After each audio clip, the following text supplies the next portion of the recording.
All right, ladies and gentlemen, here we are, episode 16 of What's Happening.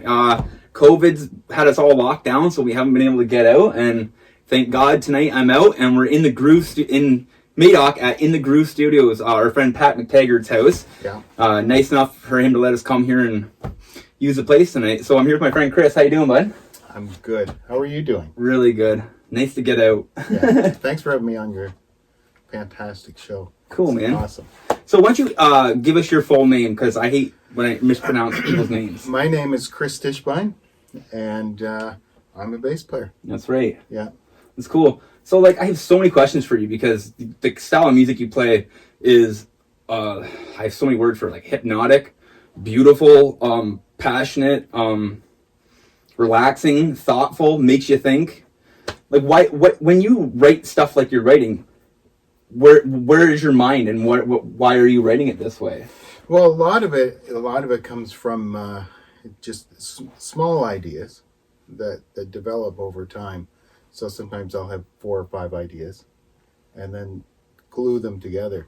But some of the songs have taken, The Weave, took about a year for my part to be written. Mm-hmm. And then I realized that there was an opportunity for a second part, and that's how I asked Michael Mannering if he was interested in playing the second, or doing a small section. Then he wrote a whole other part for it.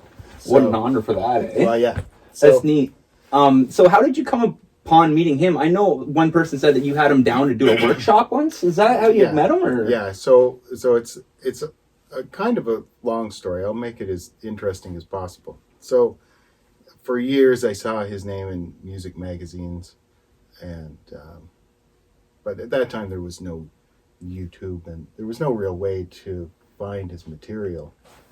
But I would often see his name come up in best bass player, fill in the year. And then YouTube came around, and I could see him playing. So for about 20 years now, I've been following his music.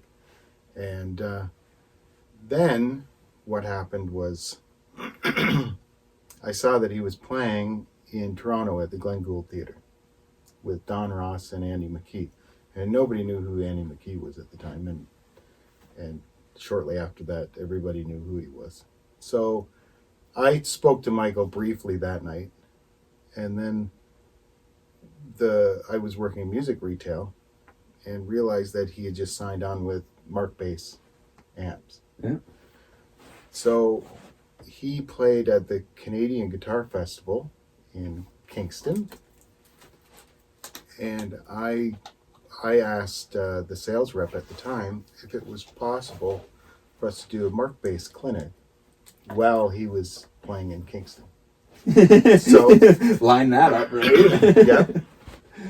So the deal was he was happy to do it, but it would work best if there were more clinics in place. So he did, I think for 4 years in a row, he would do the Canadian Guitar Festival.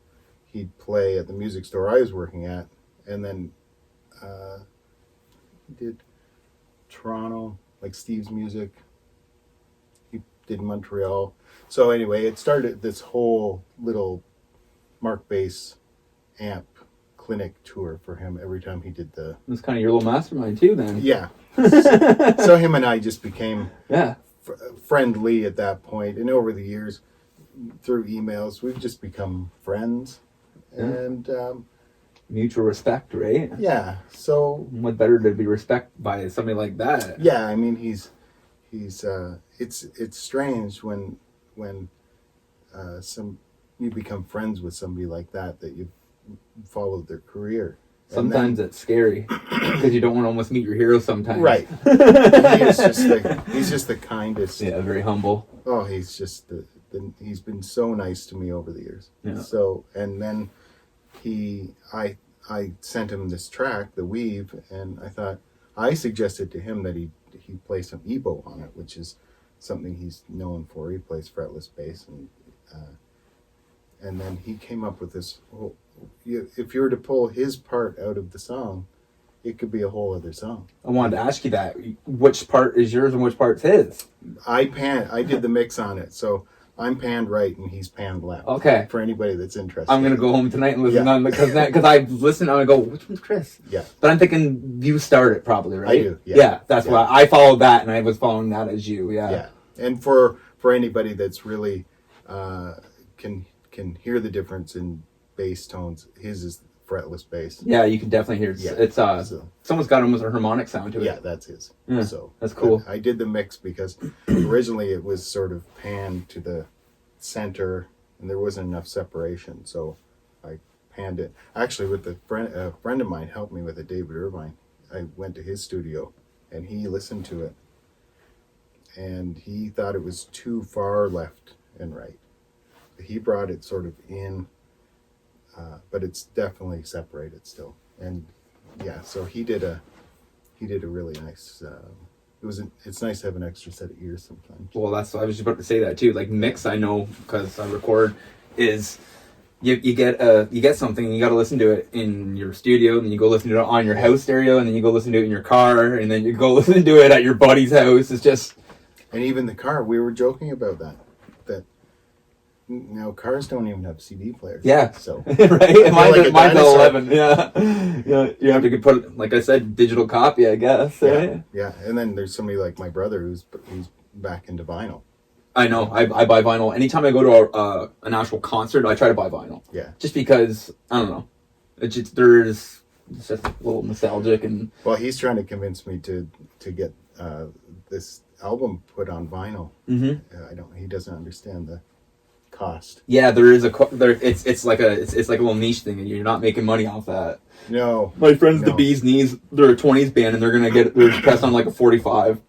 Yeah. And they're just doing it for themselves. You know what I mean? Like maybe get an extra couple done because I'll probably buy one but you're not making money off it. No, it's the process hasn't changed. It's still plate. Yeah. And that costs big dollars. But it is cool to have one. Oh yeah. Yeah. But that's why we got to, like a lot of people these days, they go out and they just make these things and make it digital now, and it's all for sale on iTunes and all that stuff. I'm always like, you have to have a physical. I don't even care if it's just a burnt copy. Yeah. Like, just give me a copy, and you need something to be able to physically hand it to somebody. But it's like a calling card. Yeah, it's your business card. Yeah. Yeah. So, and for these, I had these done in Mississauga, and I didn't go crazy with the number of order. I figure you get to a certain point, you can reorder. Yeah. And but the reaction to it's been better than I could have ever. Yeah, it's great. It really is great. Like, it's personally, me, I don't know if it's the age I'm at right now, but I'm having such a hard time listening to certain music that I used to listen to because I'm always looking for something new. So I guess it's also because I'm a musician that I'm always looking for something to inspire me. Yeah. You know what I mean? Like, just put a little fire in my ass and go, well, that's a cool little sound. Maybe I should try something like that, or you know? Yeah, so this is neat. Like, I really enjoyed how technical it was. I came to this realization quite a few years ago that I was never going to make a living at it. It's just for love, man. So, yeah. So, I came to this conclusion. I might as well do what I want to do. Mm-hmm. Because I can do lots of things I don't want to do. Yep. But this is the one thing for me that is important. And so I do what I want. And even in cover bands, if I'm they have to accept the fact that I'm not going to learn the bass line. Yeah, you're going to jam with them. I'm going to hit the notes, but I'm not going to learn the bass. I practiced too long to play the way I play. I'm not looking to play like somebody else. Yeah, I totally agree. And the whole saying, if you build it, they will come. Like, and, yeah. you know, everybody, you don't want to copy. Everybody loves somebody who's original. It's hard to be original because it's scary to put yourself out there. Like me writing songs and put my words out there, it's hard because you're personal. Talking about you're talking about even sometimes like your struggles. Yeah, and it's like, what, I'm going to talk about my struggles in front of people and let them judge me about this? I'm already struggling with it. With lyrics, it's hard because you have to put yourself all the way out there. Yeah. Otherwise, or else you look fake. Yeah. You know. Yeah. It's like I guess all music really. Once you go all the way out, it's hard to come back. People respect it way more when it's all the way out there. I think. Yeah. I really do. And I think that's with the COVID and cover bands being on hiatus, I think anybody that had a little bit of a spark in them that wanted to do original music, they over the last 12, 13 months, they've been doing some writing. Yeah. So at the end of this, because I'm a glasses half full kind of guy, optimistic. I'm hoping that maybe it's lit a spark under people that they do want to do original music, and because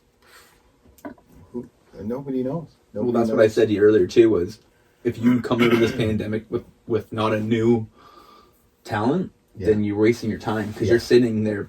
That's why I'm doing what I'm doing right here. Is I'm learning how to edit these things, learning how to shoot this silly little thing off my iPhone and meet new people while I'm doing it, and also get people out there. You know, and I really enjoy this because I'm just networking with everybody. And it's great because I mean you and I have crossed paths a few times, but not like this. I don't think I would ever get this unless I asked for this, right? So this is good. This is a good thing. I'm really enjoying this. Yeah, and it's great. It's good for the musical community because, contrary to what people think, there's not animosity amongst musicians. No, I mean it's very rare. No, most times they're trying to lift each other up. Well, everybody knows I know pretty much everybody in this music scene around here, the 613, and everybody knows that I'm the first one to hook up a show or patch somebody, you know, or if you need a piano player, I know a piano player. If you need this, I got that. But then all I ask for is just sit back, you know. Yeah, and I think that's the really nice thing about it's not even that small of a community, but everybody knows everybody's name. Mm-hmm. So by lifting people up and helping them out and doing things like this, it's just I think it encourages people. Maybe they don't want to do an album that's all bass music, but maybe they have an instrumental, or or even like one person I know was like, do you know where there's a recording studio? So my one friend wants to do a spoken word thing, that she wrote about her mother that just passed away, and I'm like, I do actually, and just pass it on, and it's all art and it's all beautiful, expressing yourself. Yeah, and even with studios, I mean, everybody has a small home studio that's really for what I'm doing. That's all I need because it's single track, sometimes 2 tracks. Yeah. but I think people have opened up studios like Pat here. He's done a lot of work to the studio over the last couple years, and in the last year since the pandemic, every time I come here, which isn't very often at the moment, there's more stuff. There's more his heart into it. Yeah. Really, it's, yeah.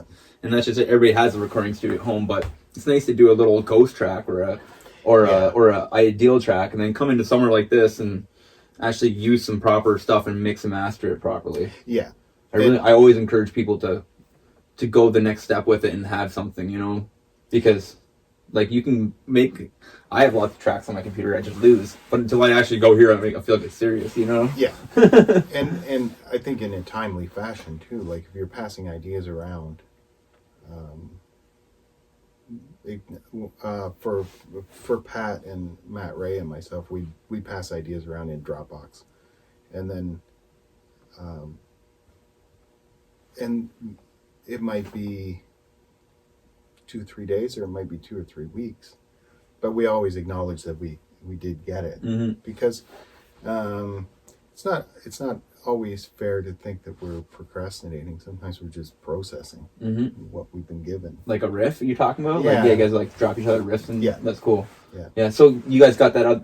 So between you, Pat McTaggart, and Matt Ray, Yeah. you guys have also the Zone, and it's also kind of a instrumental band. It's instrumental, 3-piece. So that we released that just over a year ago, about 14 months ago. We put that out, and then we've yet to be able to go out and play because of the lockdown. Right. Well, do you guys have anything your stuff on spot? Like, and that's another thing that we're talking with the music community was I was trying to I know Spotify is like a ripoff for musicians because you don't make any money on your music. You make like a cent on every 10 plays or something stupid, whatever it is. But like we were saying earlier, it's nicer to have your music out there than let alone not have it out there. So how do you feel about like putting your music on Spotify and stuff like that? Is it on there? Or? Yeah, it's on Spotify. It's on 14 streaming services, and I think that's the part that maybe some people they focus on Spotify. Yeah, but I know there's Amazon Music, there's Google, there's all this stuff. I know there's a company called MediaNet. Yeah, so MediaNet, which covers different parts of the world. Not everybody has Spotify. Exactly. Yeah, so like we were saying though, like I was trying to figure out how to get my music on Spotify, and like I can Google things, and they'll pretty much websites will send you where they want them to. But like I just reached out to a friend and I said, "How did you get your music on Spotify?" And they're like, "Oh, no problem, man. DistroKid is what I went through." You know what I mean? So like there you go, you too. DistroKid. So there's to any musicians out there trying to get music on Spotify, Amazon Music, all that stuff. DistroKid, and what is it, like $10 or something like that? Yeah. So you pay I pay yearly. Yeah, I think me too. And so I pay for 2 artists. So the Zone is on there under my name and my CD. Yeah. And it's endless music. You can put out 1,000 songs a year. Yeah, you can just keep adding to it, and it's really nice, and royalties do come back to you. Yeah, oh yeah. I've never actually checked my thing, but because I just wanted my music on Spotify, you know what I mean? And I think that's how maybe I got on iTunes also for sale. It is. Yes. Yeah. Yeah. It's Apple Music, iTunes. Yeah. One of them is defunct now. I can't. Yeah. I don't know which one, but that's good though. No, but it's nice because like I didn't know how to do it, and then it's just the simple thing of asking somebody that's already done it. But sometimes you're intimidated, or I know how hard it is. You know what I mean? Because like you look at I come to talk to you, and you're like such an accomplished player, and it's like you are a little bit intimidating to me, but I shouldn't be because this is the music community. You know what I mean? Oh, like it's neat that way. No, I don't mean it that way. But you know what I mean? But like some people might be when it comes to like. I really enjoy all these open mics and stuff around because it really encourages people. Yeah, and I think that it gives people a platform to. You never know what people are going through. Yeah. So you can't. If they want to do an open stage, open mic, it's important to some people. It might be the first and last time they ever play in front of people, but it's on the list of things they want to do. Mm-hmm. For us, going out and playing is part of sort of the promotion of whatever we're doing, but at the same time you're hoping that the audience is drawn in and they forget all their problems, that when they go into a theater or a soft seater or club, or they can just, for that hour, 2 hours, all that stuff just washes away. That's right. And then they leave better. Yeah, music heals. It really does. It's like comedy. Comedy and music are kind of like hand in hand with me because I love to laugh. You know what I mean? And like, if you listen to, so my grandmother just passed away, and she was in a band her whole entire life and sang my whole entire life, and she's the reason why I'm so spunky probably. But my mom said the other day, my dad said to me, he said, you need to learn some like sadder songs. And my mom said, my mom would never learn a sad song because she said, there's no need to be sad or something like that, you know? But that's like, it's funny because if you listen to my music, it's all upbeat and it's just what I want to portray out, right? And that's what I want. And like, that's the important thing for the audience. Yeah. They feel that, and maybe they came in with a boatload of problems and they forgot about it for a couple hours. Mm-hmm. And then you can also get those songs. Like, I have a hard time listening to country because because it makes me feel too much sometimes, because it's like, holy jeez, man, totally tell your whole story, you know, like.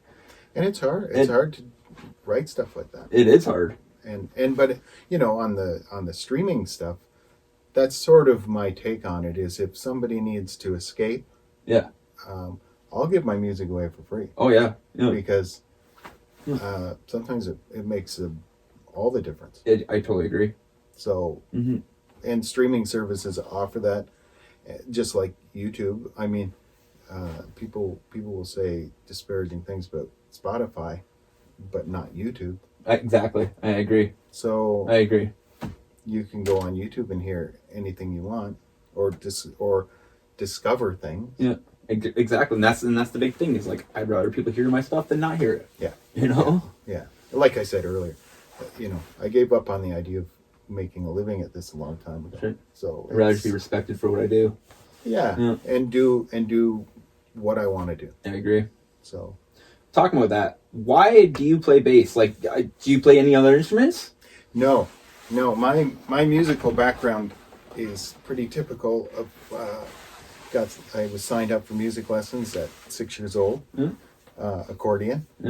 And at that time, we either played accordion or piano. That's what I heard. Yeah, it was either guitar or accordion. The one guy told me. Yeah. So if your hands could fit the guitar, you could, and if they didn't, they gave you an accordion. Yeah. So we had this fellow come around to our house. I was 6, and he was from the Ontario Conservatory, and apparently I tested high for musical aptitude, which was probably not true. So what, they came house to house and said, I'm going to give your son a test. Yeah. Neat. What a salesman, eh? Yeah, and then they sign you up for lessons.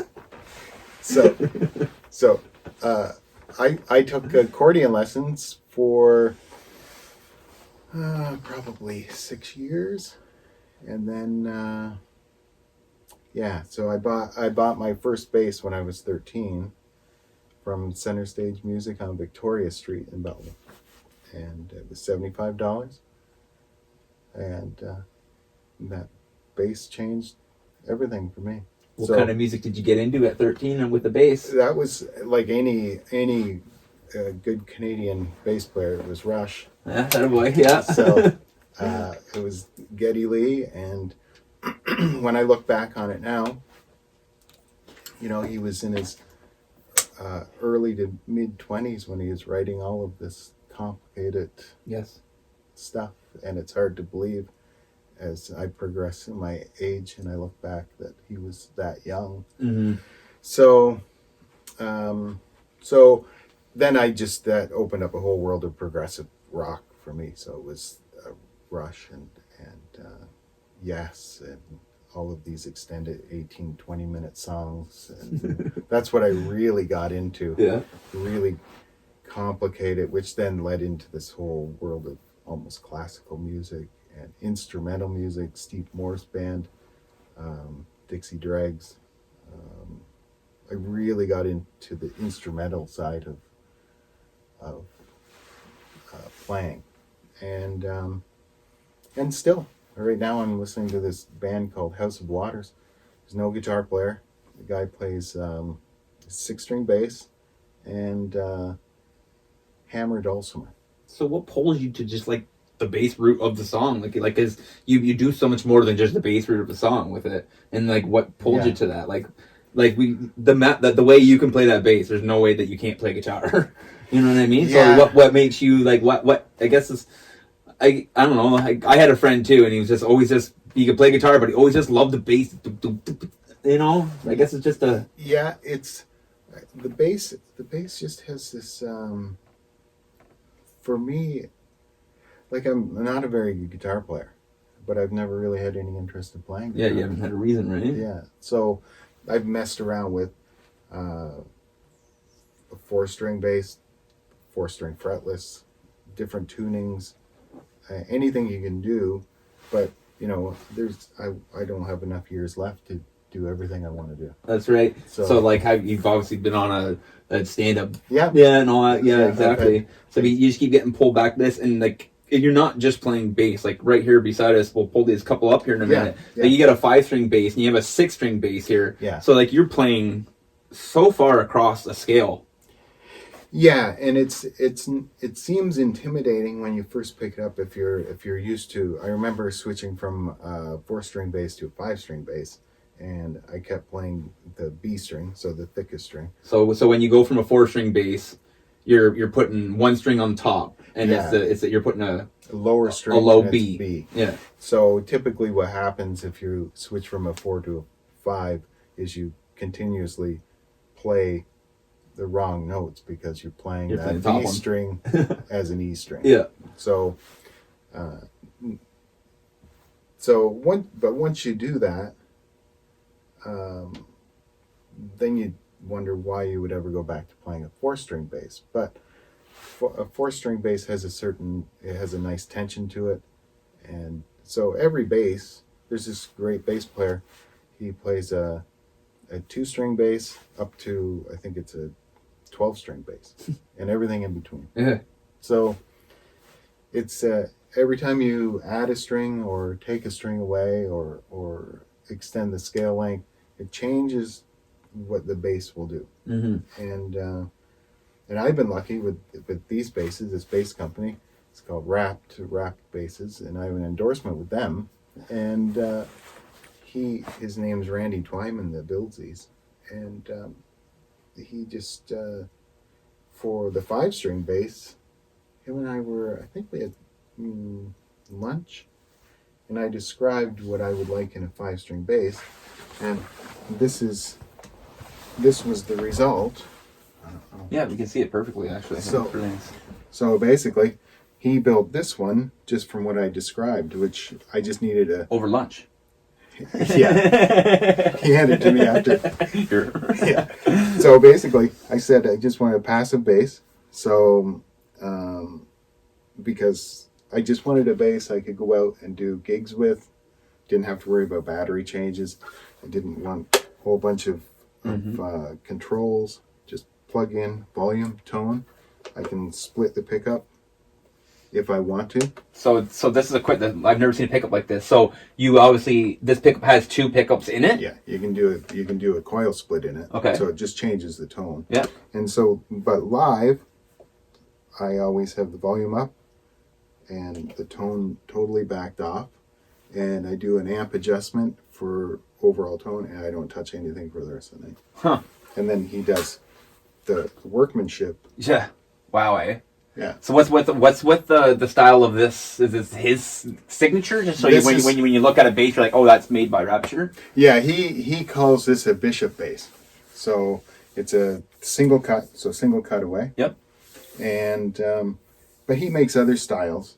This is similar. This one's not mine. Mine is in Aurelia. My 6-string bass is actually in Aurelia. He's doing a little bit of tweaking to it. Wow, look at this thing. Eh? It almost looks like a harp. Yes. You know? Like, especially with all the strings on it, you know? Yes. But I've taken full advantage of having this bass because a lot of what is on the CD was recorded on this bass. Okay, so let's talk about, because we talked about the 5-string there with the low B on it. So with this is, you got your normal 4-string bass in the middle. Yes. That's a good way of looking at it. Low B, and then you said high C. Yeah. And like I was saying off camera, I talked to Randy about building a 7-string bass with a high F. Yeah. because I don't do a lot of weird tunings anymore. I used to, but now I do capo a lot. Right. So this thing has quite a few things going on with it. Yeah, you can do active passive. You can do coil split. This is just once you break it down, it's pretty simple. Pretty much have a volume and then a tone for each coil. Yep. And then just an overall sweep for each pickup. So these are turning your coils on and off then? Is Yeah, that what you're saying there? Yeah, for each pickup. Neat. Active, passive. Wow. And again, so let's see the back of that. Oh my god, look at the back of that thing. So you got 2 batteries down here. Make sure it's really powered, eh? Yeah, for each pickup. Jeez, wow. Look at that though. My goodness. What's the weight on this thing? Oh!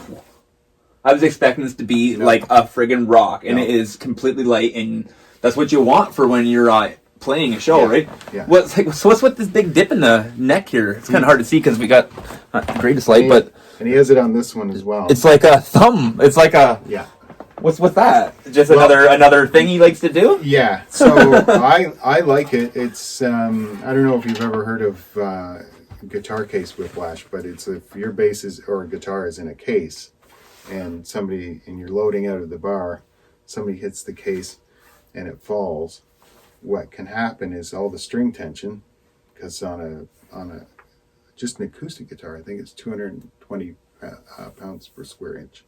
So your instrument hits the floor even in a case, and this goes this way, and when it comes back, it'll break the headstock. So right. I'm not actually sure. I'd have to check with him on this. But it's like almost it's almost like reinforcement stopper, if that ever happened. It's beautiful. Wow, look at the work in this, eh? Yeah. So obviously he's glued like different layers and different woods together. Yeah. What is this one made of? Do you think maple looks like? Oh, he's probably gonna shoot me for not. Look at this. Like I think I'd have to say it's maple.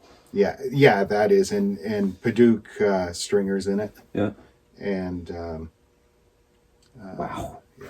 So beautiful. But I recorded probably half of what's on the CD on that bass. One song I did on this, and then the bass that he has in Aurelia that he's doing some fret work on. And again, what's the company called again? Rapt, R-A-A-P-T. Wow. Yeah, Randy Twyman. That's beautiful. So, beautiful. Yeah, he's. So when you put something like this in your hand, Yeah. do you like grab it and start walking? Like you just start at the bottom, or like, you know what I mean? I usually like start up here. Yeah, you know when somebody puts something in their hand, they can't help but just grab and start walking with it. Yeah, I'm usually, for me, I always see what a bass feels like, especially in music stores. I can tell how much care has been taken into the setup. About 12th fret. Yeah. Yeah, because that's your. Yeah, and I can tell if the strings are too high or if it's been neglected. Not that it can't be fixed, but these basses. Look at the work, like, just the workmanship in that. That's Yeah. just the big dish in the back. And it's so comfortable. Like even with when you put a strap on it, the balance is perfect. Like it doesn't. So So I've been Very fortunate. So how did you come upon? Oh, hold on a second. Let's flip this here so it stays. It won't flip. Oh, okay. But it's pretty stable. Okay. So how did you come upon these bass? Okay, so I had a bass that I was looking to trade, and in the Randy Twyman in Aurelia had an ad for a 6-string bass that he just wanted an interesting trade. So both of us were looking for an interesting trade. Would you have to trade? Zahn hyper bass. So he had the 6-string that I own. He had that up. So I drove up and we just hit it off instantly. So he's from Aurelia? Yeah. Neat. Yeah. And that's the reason my bass is still there, and this one's here. Is the work on it has been done probably for 2 months, but the weather has been frightful, and you're not supposed to be traveling to COVID, Aurelia. COVID lockdowns, and so, but hopefully, once the vaccines are out and I can get up and get my bass. And things are going to slow down here real soon. But he built 2 of these. So he has this one and another one with just a different style pickup in it. Wow. So there's only 2 of those, and you have number pretty much number one, I guess. Yeah. For now. Yeah. Yeah. Neat. So he's been just wonderful to work with, and he listens to all my crazy ideas. Cool. Yeah. That's kind of cool to have somebody to go, like, I like this style. And even for him, he's obviously a bass player himself, but it's really nice to get feedback from an accomplished bass player and somebody who knows how to. Yeah, and he likes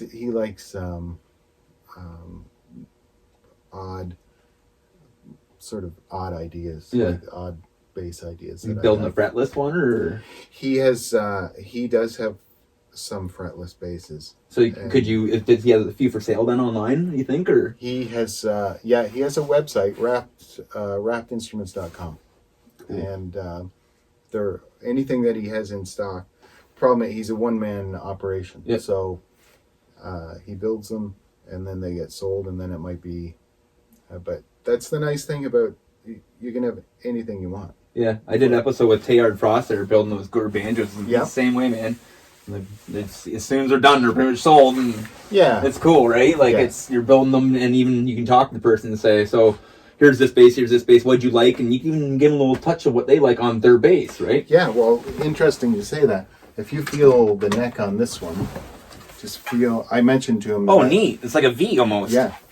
So I mentioned to him that's how I would love the bass to be, so that. Why? I just like the way it cups in here. So you're more. Yeah. Hold that in your hand. Let me see you hold that. So if I'm here and gotcha, then it's tapered down. Neat. So if I'm down here, wow. Right, I can rest my thumb in here, and then as I go down, it goes into this. Wow. So, that's really neat. For playing a gig, if you're playing a gig for 3 hours. So like he's just saying there, it's hard to see if you can or not, but this whole neck is V'd beautifully. Like, wow. And then, like you said, it flattens out so you can get a little further down. Yeah. Wow. So, and I just mentioned it in passing to him, and there it is.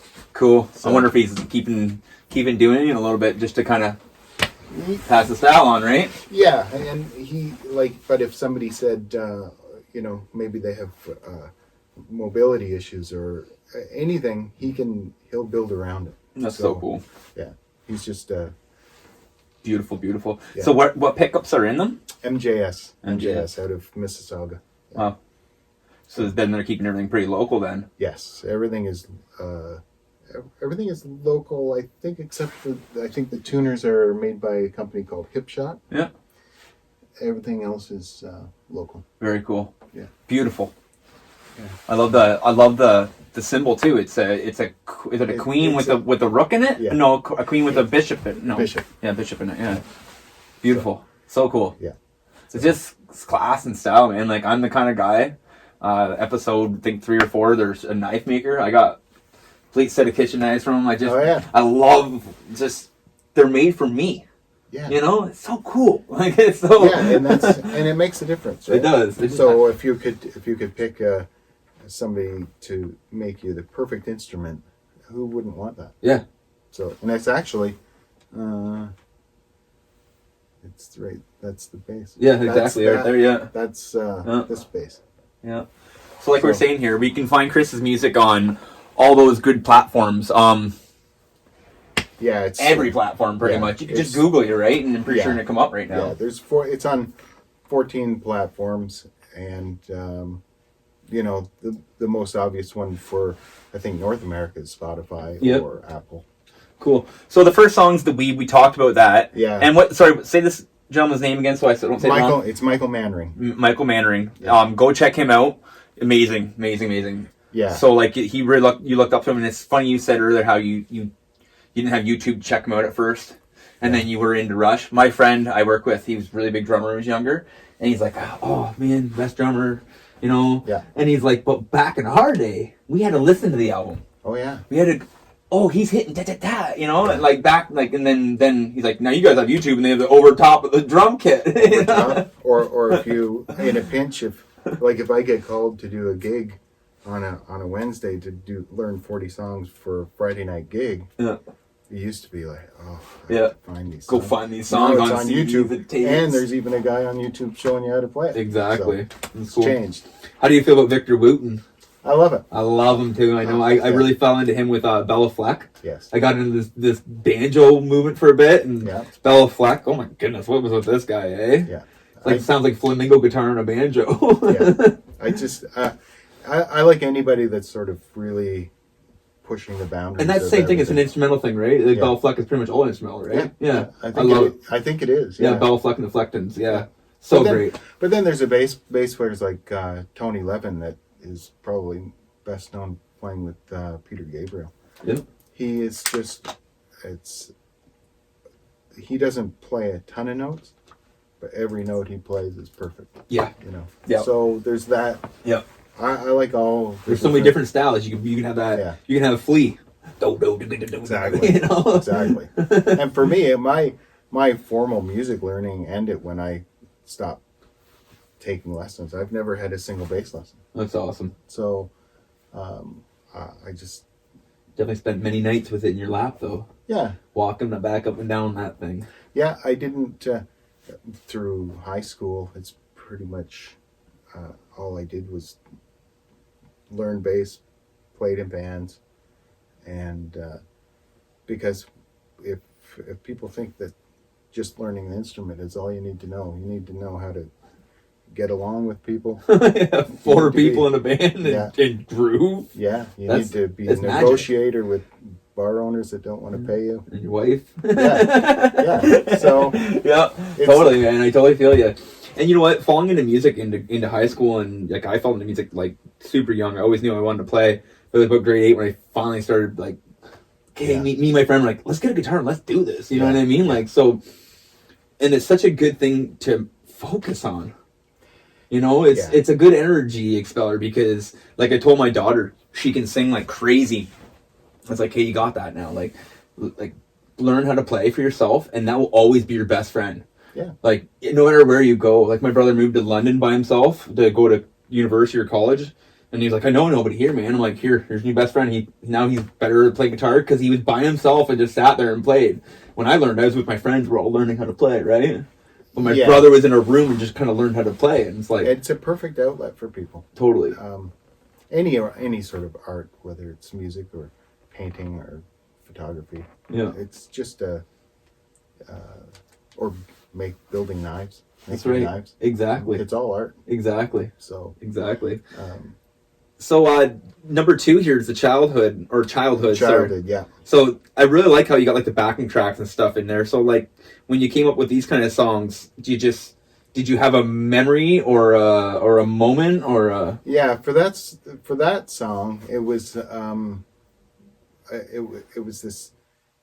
I remember when I was young, it was sort of all of these endless summers of biking and camping and doing family things, and I know that kids these days, they take a lot of grief for their world is playing video games and with headsets, but it's not that different. No. You know, that's what they do now. Yeah. I was with COVID especially. Yeah. Like they were the most lucky ones out of all of them. All the gamers were. This was the best time for their life, you know. Yeah. But yeah, no. So like this, like it's. I think I wrote down something, and I want to read what I wrote. Yeah. What did I write for this, Charlie? Yeah, it's like when I listen to it, I feel like you're going up and down, and you're like learning and exploring. Yeah. I love it. And that was that one took a really long time to write because, and it was actually hard to get through trying to get that emotion to come through the music. Yeah.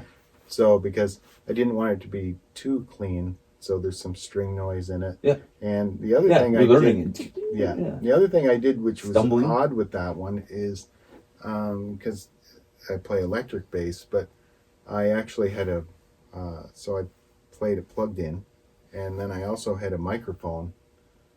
You hear your string noise. Yeah. And then stumbling over I mixed it. It's not. You can hear it just enough. Yep. And then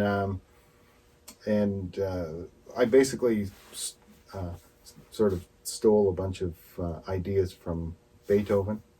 All of the walk. It's beautiful, man. It's learning. It's it's what you actually kind of think. You think of like a child like exploring and what's this and that, you know. Yeah, and I wanted it. And my other thing with that song is I didn't want to play to a click track on it.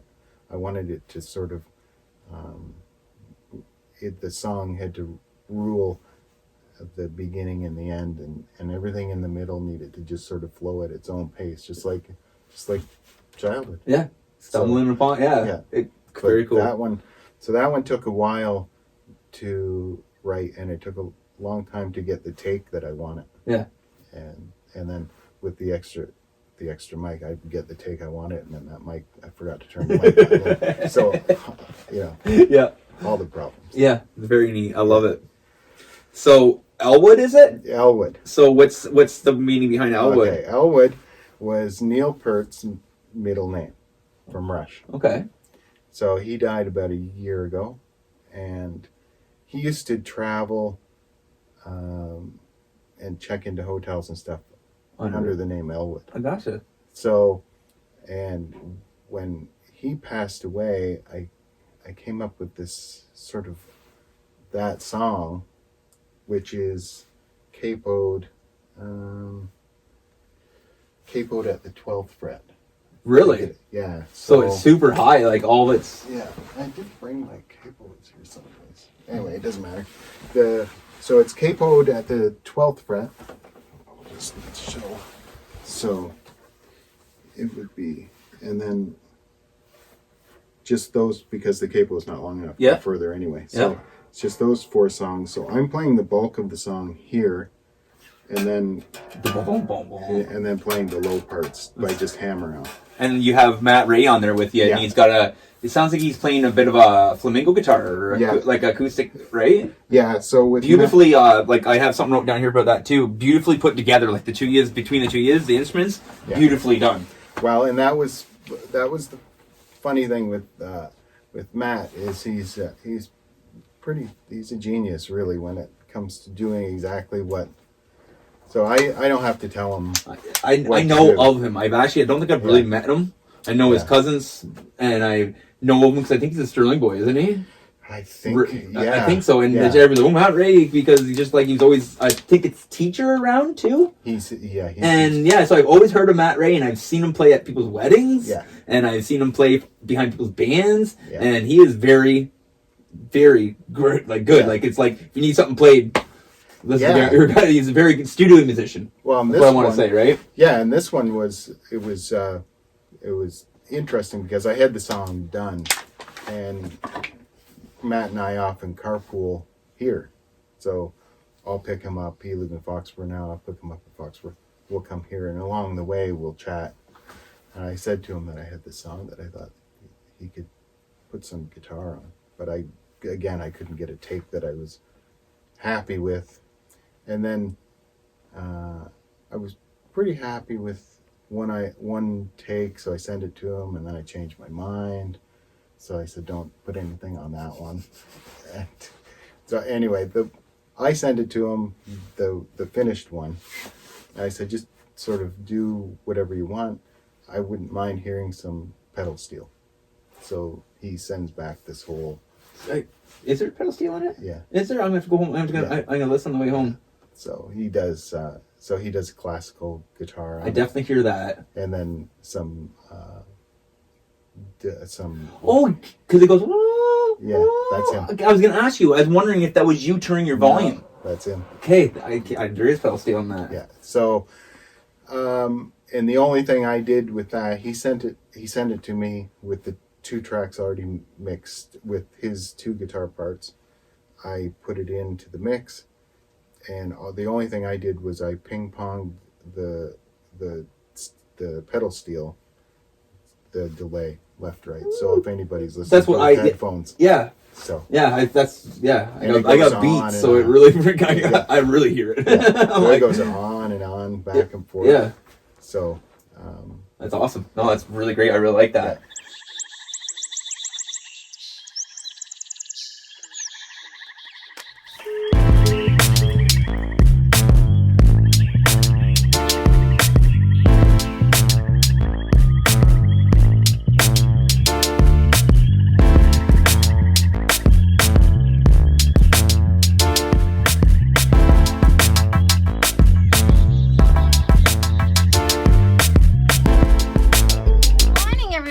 Chrissy here from Tyrannosaurus Pets, and today we are doing your animal break with Elicianus. Check out this creature. Isn't that absolutely incredible? Look, get a close-up of the skin. Now, Elicianus comes from a place called New Caledonia. New Caledonia is a little island, a cluster of islands actually, in the far side of Australia. How unique creatures do they have there? Now you're going to notice this tongue. It's got a scoop tongue. So cool. Now this guy can actually vocalize, and it's almost like a growl. It's super wild. Now in New Caledonia, you would barely even see these guys if he was up in a tree. Look at the camouflage. And see his thick tail? Now, most people know that geckos can lose their tail. And in fact, Elicianus can as well. However, this guy can rejuvenate his tail. Unlike other geckos, such as a crested gecko that come from there as well, they do not rejuvenate their tail. But a gargoyle does, and it's from the same locale as well. So, really interesting creatures. Now, this guy eats a mix of fruit and bugs. So here at the store, we feed him a little bit of food that we mix up called rapashi. You mix it up. It's like a powdered bug guts and fruit. You mix it up to the consistency of ketchup, and he goes down and scoops it with that big tail. But look at those eyes, my friends. Those are his ears. Can you see his ears right there?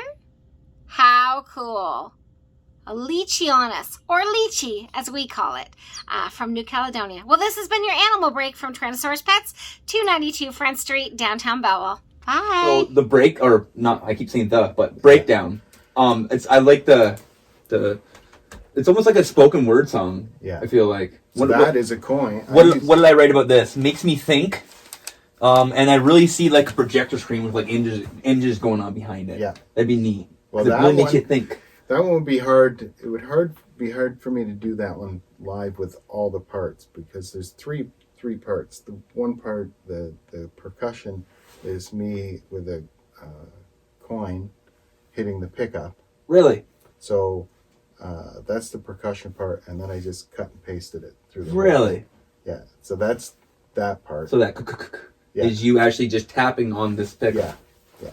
Very cool. And then I love this behind the scenes stuff, man. This is cool. So then I did the other part, the chordal part, and when I got done with that part, I did another reverse delay,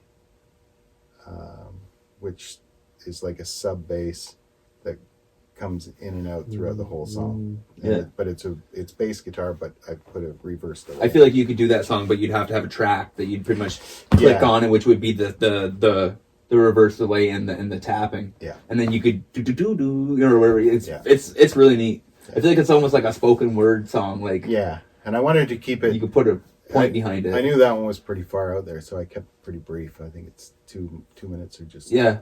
It was good though. It's like I said, this entire album I listened to on my way to work at 5 o'clock in the morning when I'm driving to work. It's dark. Usually the snow is flying at me, and there's all this just bass instrument, and I'm thinking. It just makes me think, man. Like, that's good. It's good. Man. That's good. Yes. That was the whole idea. My whole idea was just to it runs, I think, around 23, 24 minutes, the whole thing, start to finish. And I thought that's just enough time for people to go someplace, or if they want to just check out for meditate, 20-minute meditation, or yoga. Yeah. I'm gonna give this to Brittany, and she's gonna love it because, So my faint reflection. Yeah. I really like this one. I kind of gave you this my when I was listening to it, I had this thought of you like sitting there and like almost in a mirror, and then having, like I said, a projector screen and dropping not like an actual projector screen, but a projector screen you just put your paper on with a teacher, right? And then dropping like food coloring on it and letting the bass rumble that into different colors, like you'd have green and blue. I like that idea. I'll help you with it if you want to try it. Like, I don't even know if it will work, but I think it will. I need a gig somewhere. I think it'd be neat, man. I think that'd be really cool. So that, like I said, my favorite reflection, I think that was the one I constantly go back to. And I don't know if it's because it's almost playful. Yeah, that song came about because throughout my life, there's been four bass players that I always, if I'm stumped, or if I need to get away from life and just check out and listen to music, it's always Jaco Pastorius, Michael Manring, Geddy Lee, or Chris Squire from Yes. Yeah. And those are the four. So though my faint reflection is basically I'm a faint reflection of those four players. Take a little bit of style here, a little bit there, a little there. Yeah, and it's also capoed. That one is tuned D-A-D-A and the bottom string B and capoed at the 7th fret. On the 6? On the 5. On the 5. Yeah. So D. I think that's D-A-D-A? yeah. So wow, so it's just if I could find that. That's quite interesting. Yeah. If I could find here it is. I can actually I'll do I have it so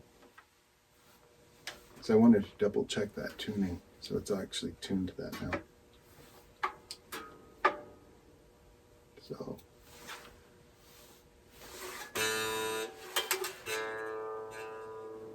basics don't like cable. Yeah, I know. I always tell my daughter, remember, you put a capo on tune after. Yeah. Could you just change your point?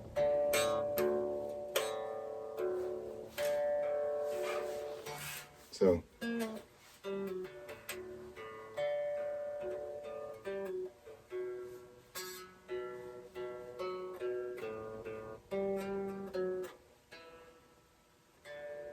It's beautiful.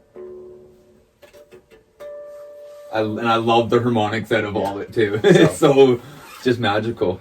So that's so that song just came out of those four bass players always inspiring me, and I'm just a little glimpse of what they've projected to. That's right. Yeah. That's neat. Yeah. Yeah. You're the aftermath. I am. Madness. Can't wait to see what happens after you, man. Right? So, moments with Dolly. Oh yeah. So, what I literally, before I even really put the who it is Right. to it, I had driving to work. I had this thought of literally seeing you on stage play this song while somebody literally paints. Have you ever seen that off of like America's Got Talent? It was like something Got Talent. This girl does this like sand art. Yes. Yeah. Well, That song. So this song, if anybody wanted to stop doing yoga, they wanted to stop before that song. That song it's intentionally uncomfortable, just like some of his art. So I've always enjoyed looking at his art. I wouldn't say, well, I just find it fascinating, his take on art. So I dropped in 3 quotes of his as well. It took me a few times to listen and actually catch those and go, okay, oh shit, it's actually Dolly talking. Yeah. So I wanted to have it low enough. Part of it is that I want people to. The first time you listen to it, it's like skip. I'm not into this. I'm going to go back to the first song. That's really because it's a little bit. Why? Because it's scattered. It is. That's what brought my brain to it. Yeah. Yeah. I really enjoy it, man. I feel like I wish I could paint like fastly because I feel like I want to paint like what you're doing. Like I feel like it's like a beginning of a storm almost. Yeah. I almost want to listen to it again just so I can say how I feel about it. But like literally, it makes me feel. Your music makes me feel. That's pretty good, man. Well, that's what I was hoping. Yeah, you did it, dude. I remember with the Dolly song, it was. I remember playing it for my wife after I had finished it. She was like, "What are you doing?" I don't know. It's pretty far out there. That's good, honey. Yeah. Yeah. So, and then I added the thunder and the rain to it. Yes. Hard left, hard right, and his quotes, and because he was a very funny guy. Yeah. People maybe they don't realize that, but he was pretty funny. You know, the last quote on it, I have it buried pretty good, so you'd have to listen to it.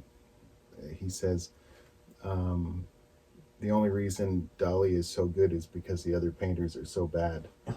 So, and at the beginning it says, "Who's the greatest painter?" Isn't it? Yeah.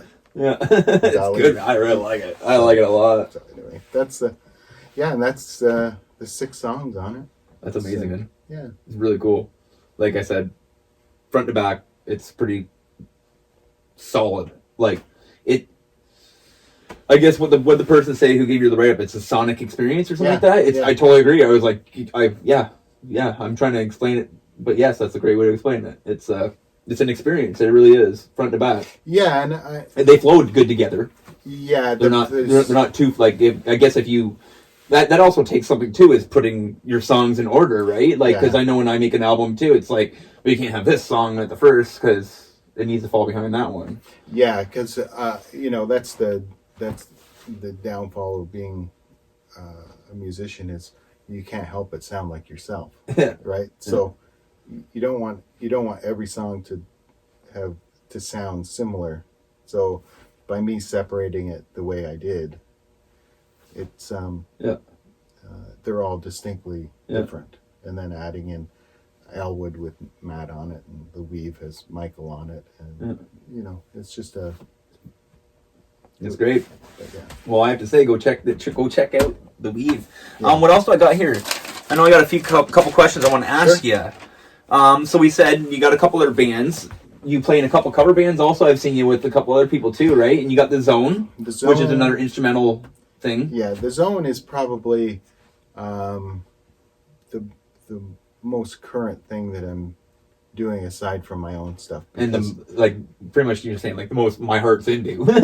yeah, because we have with the Zone, that's with Pat McTaggart and Matt Ray, and we have this agreement that if it's not a unanimous decision, it just doesn't get done. Yeah. So we all have to agree. It isn't. We don't vote on it.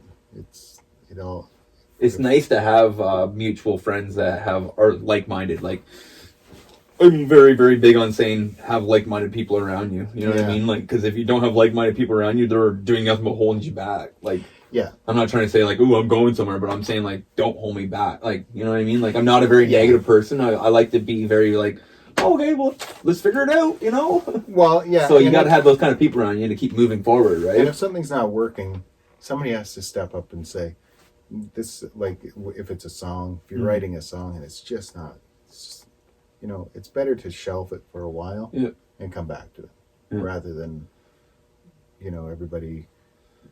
That's how bands break up. It's hard to write songs with other people, man. I've had people be like, hey, you want to like get together and write songs? Like, have you ever been able to do it? It's like, no, I've never done it, but like, I want to try. I'm like, I've never done it, man. Like, I've always wrote my songs in like weird moments of my, like, I don't know why songs, like, words come to me, like, in weird moments, obviously, because when I write songs, it's because I'm thinking of something, but, it's not like I can sit down with you right now and be like, okay, let's write down an idea. Well, I probably could do it, because I'm really good at writing songs through other people's eyes, because I'm not afraid to talk about it, but like we said earlier, it's hard to put your own guts out on the table, especially when you're struggling with what you're trying to say. And it's even harder to not do it. Like, once you go all the way out there, it's hard to just sort of pull back and kind of do it. So, and that's the one thing with the Zone is we're pretty committed to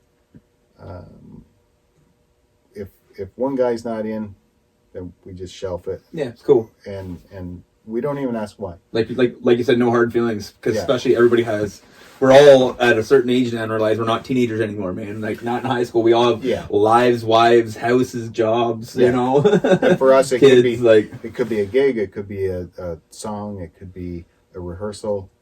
One person says can't make it to rehearsal, we don't say. Yeah, no worries, man. Yeah, exactly. That's nice to have. And like you said, it's hard to get that energy in a room. Yeah, and they're just, I mean, and like I said, we just pass ideas around. And that was the other thing we came up with. It doesn't matter if we stay a small indie band or if it did expand. We just make it real simple. Everything's a 3-way split. All the bills are split 3 ways, and all the profits are split 3 ways. It doesn't matter who came up with what. So once you decide that, and make sure it's said right away. It's really easy then. Yo, definitely. So you've said a couple of your influences there. So you'd have to say that Michael's pretty much been like where you've been kind of directing your music from. Yeah, I mean, it's sort of with his music, it's just opened up doors to other like-minded players, artists and stuff. Yeah, And that's the nice thing about YouTube too. You click on a song, and it kind of takes you down a I trail. love it. Isn't that neat? I love it. I find so much music that way. I'm like, Yeah. oh my god. That's how I found House of Waters, that band I was talking about earlier. Yeah. It's a hammer glockenspiel, and this fantastic, tasty bass player playing a 6-string bass, and they're just from New York and play jazz festivals. And Yeah. they're so good. That's what I'm listening to now. Is a lot of. Well, I really is there any cool stories or any of that kind of stuff you want to talk about? Just some fill-in gigs that I've done that are fun. Yeah, what are some? Yeah, because I know you've been quite basses took you quite far. Yeah, I've had a lot of good fortune. I was asked to fill in with Jay Clemens from Bruce Springsteen's band a couple years ago. Where was that? That was in New Jersey and New York. Wow. So how did that come about? Mark Rashad from the Empire Theater. Yeah. He's the acting manager / guitar player and travel arranger and all things For that band? Yeah. Yeah. So I haven't met him. I actually think I want to. I would like maybe to set me up. I would like to have an interview with him. Yeah. I think he's gonna be an interesting person too. I've only really heard of him around there, and I see the work he does. He does great work around there, for us around here. I can honestly say that most of the bigger things that have happened for me have been either through Mark or at the Empire or just from his encouragement. Mm-hmm. It's always good to have somebody that believes in you. Yeah. You know. So with him, they had a bass player that I think I could be wrong, but I think the bass player at that time was from Ireland. He had work visa issues, so Mark asked me if I could fill in on bass. I didn't know it, but the drummer was also filling in, and the keyboard player was also filling in. So it was the whole hired gun musicians, eh? So we went and flew into New Jersey, into Newark, and then went straight to a rehearsal hall, rehearsed for 4 or 5 hours, and then went and played in Asbury Park the next night. It was sold out, and then New York the next night at some outdoor festival. Very cool. Yeah, so things like that, and played with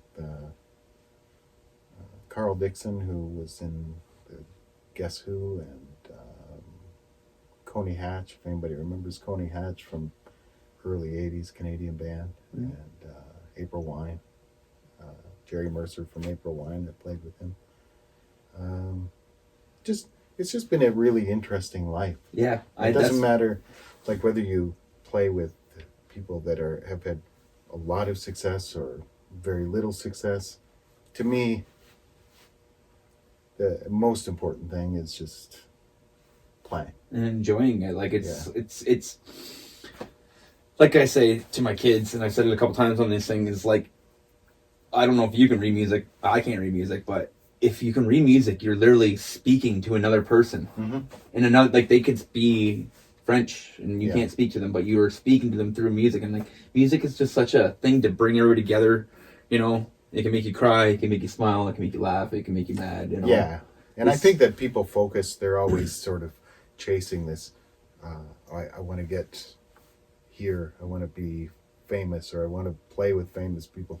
And it's just play music. Just like you just said earlier, was when you decided, when you came to that epiphany or whatever you want to call it, I'm not going to make it and I'm not going to make money off of this, but you're still going to do it and be here and be respectful and enjoy what you're doing and look at the opportunities you got. Yeah, and I think that right? you can fail at just about everything you want to, anything, but so you might as well just dig in and do what you want to do. That's right. And every time you fail, you learn what not to do. Yeah. So for me, I just came to the conclusion that I might as well do what I like. Otherwise, I'll just be miserable playing bass in a band that I'm not into. Yeah. So I get it. That's... well, you're doing the right thing, man. We're all respecting it, and we all love it. Well, I'm glad. I'm really kind of surprised that the I know you said that to me when you gave me the CD. You're like, but you're really getting quite the feed, man. You're getting quite the vibe from all of us, aren't you? And I don't think gamers are just blowing smoke up your ass either. No, it's really good. Some people won't like it because it's not what they expect. Totally. Like my dad would be like, bud. Like the jazz piano player, like I could sit there and watch this guy play piano all day long. My dad's like, bud, that's a bit much, you know. Like I think he played one too many songs. I'm like, he only played 2 songs, Dad. Like shut up. Well, but that's my dad, right? Like I mentioned that to you too. That for live gigs, I really think an opener of 20 minutes would be. People be like, okay, enough. But if you give us a cool, like say on my show coming up here, want to bring a guest and you came in and did the cool song and then it was done on that and it's like, all right, that was great, you know, and onto somebody who did 5 songs, you know, or whatever. Yeah, it's very cool. So if we're limited to 50 people in an audience right now, but in a situation where you can play to a couple hundred people, maybe you connect with 3 or 4. That's right. Yeah, and that's if you can connect with one person and they get it. That's all you can hope for, really. Well, the nice thing I'm liking about this 50 thing and 50 people in the audience, these people who are coming out, they really respect what you're doing and they really enjoy it and they're really grateful for us, you know. Yeah. And like I can't wait to start playing again because I don't play music just for myself. I play music for other people, and it's funny how during COVID I haven't been playing because I haven't had something to play to. It's like I need somebody to play to. Like I have my wife, I have my kids, I have all this stuff around me. I have a band asking to do band practice. I have no drive to do it right now. But as soon as I get this show booked here, I'm like, I can't wait to play. You know what I mean? What is that, you think? Well, I think that's the like I was saying earlier, I think that's it's not, a lot of people would say it's procrastination, but I think it's just processing what we're going through. Mm-hmm. I mean, you have to get to the point where you're processing it in a way that maybe you're writing music or you're thinking about writing music.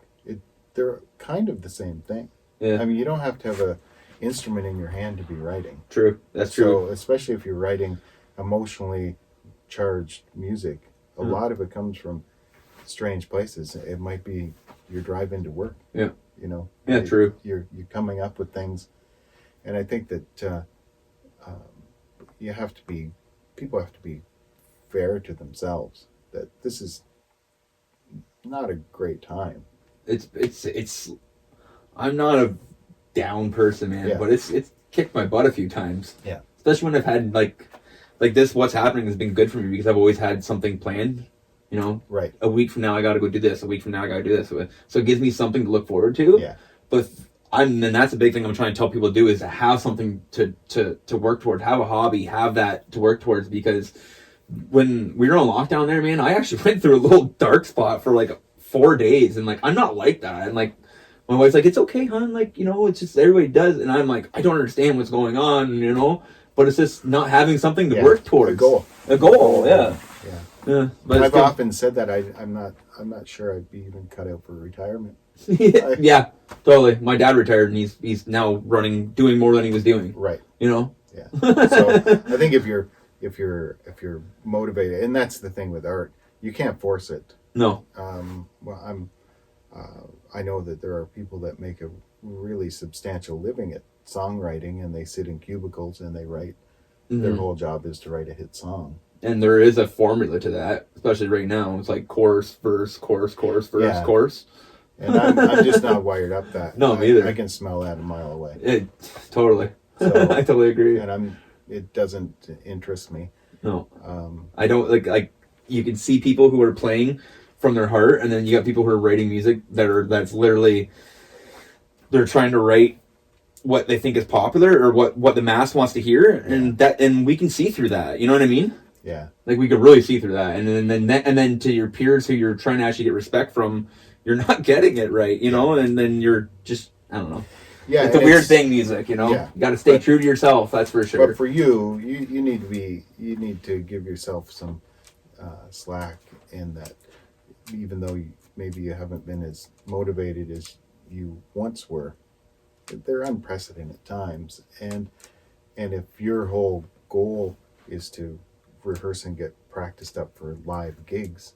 You're not alone in that. Yeah. So, but the writing process, it happens all the time. Oh, I know. Whether you have a guitar or, Yeah. or anything, any instrument, everybody's writing. If you're a writer, you're a writer. Yeah, and I'm bit with that, and it's lucky, and it's also not, because you can vent, and it's funny because, like you said, I've been dried up, and I'm also a goal oriented person, so I wrote down on my vision board I want to write 5 new songs this year, original songs, and I'm on 3 already, and it's just like I have them like pretty much writ, and it was all these things in my head and in my toolbox. I always write down on my time cards, and I put them in the bottom of my toolbox. So I just started going through stuff.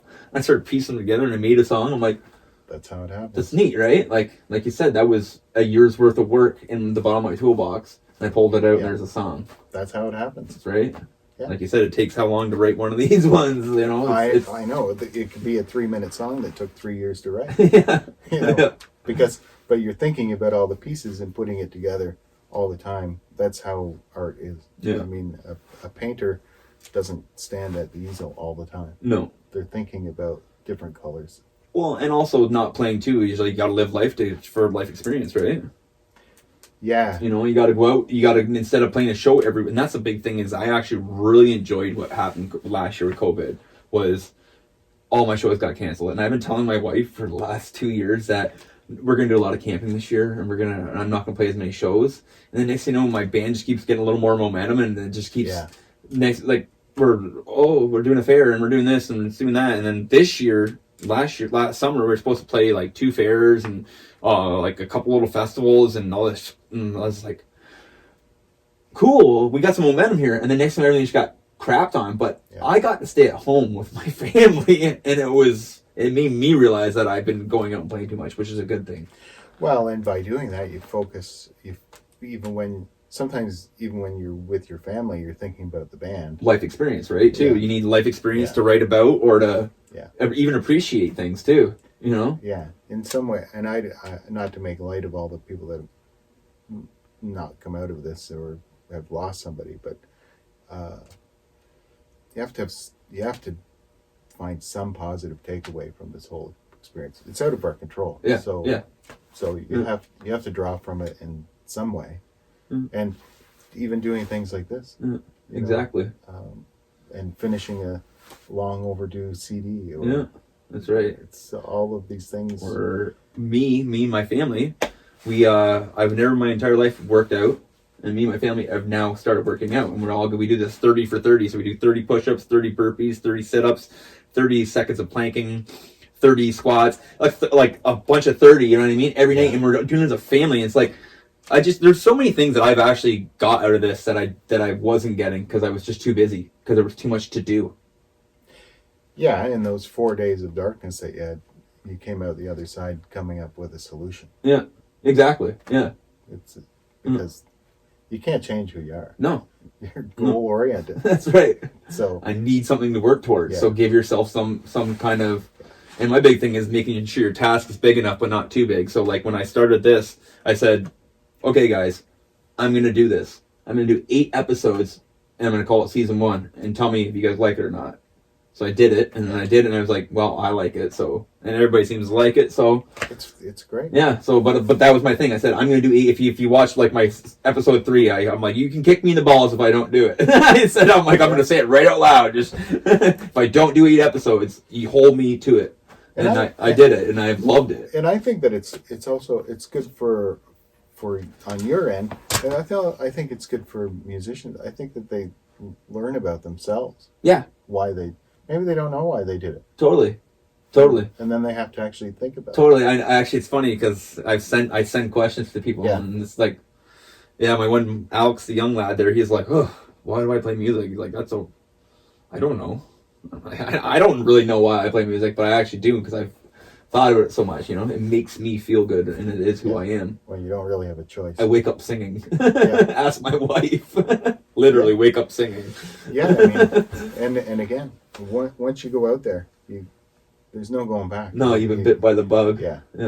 Even if there's that the band song when got caught in the spotlight. Yeah. When it was over, he wanted to do it over again. Yeah. I love that song.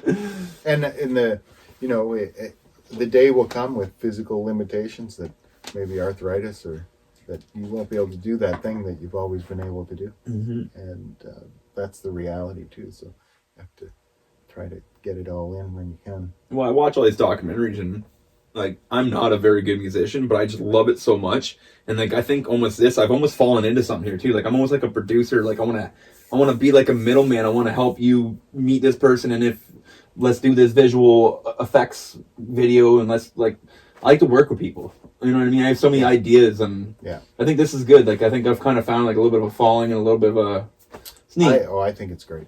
I think anytime that musicians connect for all the right reasons, and this is, you know, maybe for this episode, maybe they're like, oh, whatever, I'm not going to watch to the end. The people who watch this, man, I thought I was going to get 30 views. And I thought it would be my friends. Your friends and your family. Maybe your mom and dad will watch your stuff, but your friends don't watch your stuff. There's actually fans. There's people who want to know what's going on around here, and they want to know about your music. So the people, I at least get 100 views on each one, and those are like not people that are my friends. Well, they're obviously my friends. Thank you so much for watching. But you know what I mean? Like, it's not my best friend going and watching my stuff. It's actually people who care and actually want to know about this stuff.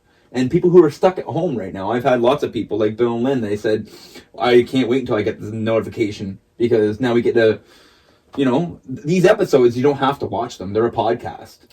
Yeah. And, you know what I mean? Like, you can also, listen to them. Maybe there's a musician out there that's sort of stuck in the, not 4 days, but 4 months or 4 years of darkness, and this draws them out. Again, it's a little bit of an escape. And if they can learn, maybe they're under the impression that you have to be well schooled in music in order to make any inroads into the music business. But you know, there's all kinds of, you do it the way that works for you. That's right, man. Anybody can express themselves through it. You know, and the main thing is practice. Because none of us picked up one of these instruments and could play it. None of us could do that. We all had to practice, and people don't understand that. People think this thing should just be like, oh, I got it. No. And the whole 10,000 hours thing is, I mean, I could do 10,000 hours of accounting, I'd still hate it. Yeah. So you have to do 10,000 hours on something you actually. Yeah. So what Kris is saying there about the 10,000 hours is like, I'm a machinist, and when I have 10,000 hours in, I'm supposedly like a master machinist. And the same thing with music, same thing with art, same thing with anything. Yeah. But I would say if you're counting the hours, then you're probably doing the wrong thing. Yeah. What are you counting notches on your bedpost, right? Yeah. It's not. You're in the wrong business if you have to count hours of how long you're practicing. You do it because you like it. That's right. And maybe you're drawn towards music, and you've been trying guitar, but it doesn't speak to you. So try bass or drums or glockenspiel. I play a little bit of everything, man. Yeah. I don't know how to play any of it, but I play. Somebody's like, what do you play? I'm like, a little bit of everything, but nothing well. Like, I just love, like, I can pretty much pick up anything, and I always make fun of myself. Like, you know what I mean? It's like, but like, it's cool to be able to just pick up something and oh, cool, you know? Yeah, because, you know, there's only so many notes. That's right. That's how you put them together. That's right. So it's cool. Well, I can't thank you enough. I think we've covered pretty much everything good here. This is great. Thank you. Thank you. Honestly. It's great. I love this. This is what's happening, and we're going to put his music in throughout it, and like we said, go check him out on all your local platforms. He's a local boy here. Yeah. Need anything? Get a hold of us. That's what's happening, guys. Thank you. All right, there it is, episode 16 of What's Happening. I can't believe I'm already at episode 16. This is amazing. I want to thank everybody for following the journey. Hope you're enjoying it, because I really am. I have a whole bunch more musicians coming up. Some really interesting ones, and some maybe almost, famous ones, too. And it's going to be really cool. So, it's going to be really fun. I want to thank Kris. Go find all this stuff on Spotify, iTunes, wherever. This music is amazing. Kris is such a great guy. What a great interview. This episode was a little bit different because I didn't put music all through it, because I want you to go find his music. And as you heard us talk about the songs, think about those songs and just how they make you feel and stuff. It's just so interesting. Such thinking music. I just love it. Yeah, so go find it everywhere you can. YouTube, all that good stuff. Honestly, this episode was one of my favorite ones because I'm kind of coming into this where I'm really learning how to interview these people. And if you're from the Belleville, Sterling, Queenie area, everybody knows Kris because he works at all the music stores. And like after the interview, we shot the shit some more, and we had some great laughs because like I bought like my first drum kit off him. Like he worked at Harmony, worked at Pinnacle, worked at all the places where we all bought all our stuff when we were kids. So Kris was always so good for not just selling you something, but getting you what you should have. Like I remember I went in with my B8 cymbals, and I had Sabian cymbals B8s. They're just shitty beginner cymbals on my Westbury kit. I got a Tama kit, didn't get cymbals with them. So what I did is I went in and instead of buying like one more cymbal to go with it to try and make it full, he talked me into selling those cymbals to them so they could resell them and actually getting a matching set of like Sabian AAXs, which are like awesome cymbals, and I still to the day play them. So thank you, Kris, for that. And yeah, it's just great guy, great guy. So I want to thank Kris again.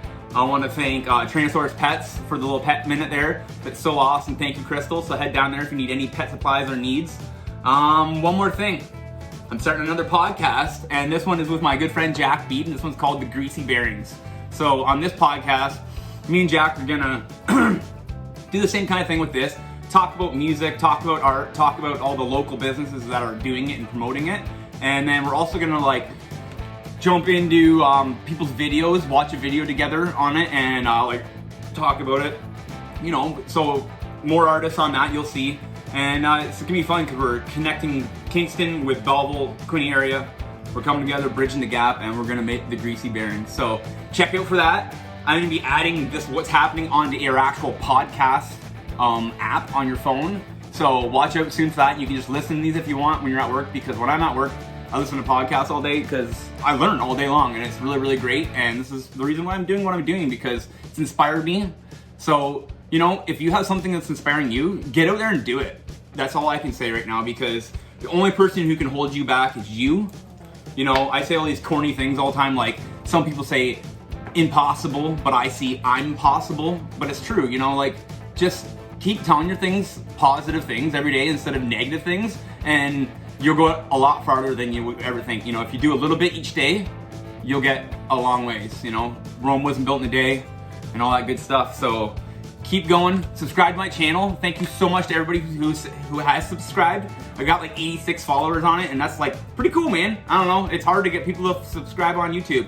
So if you're watching this, go subscribe to YouTube, check out Facebook and all that stuff.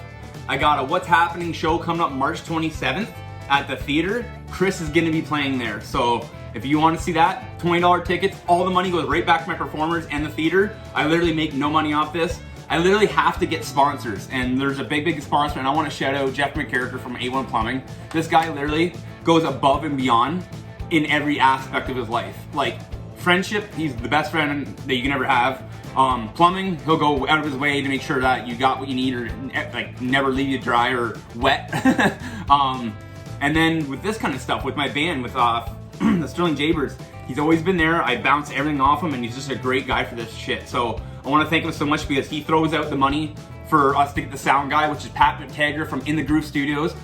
I want to shout out In the Groove Studios too. Thank you, Pat, for letting us come in your studio. On an episode coming up, you'll see a little bit more about his studio. That's right, guys. Thank you so much. Peace, love. Thank you.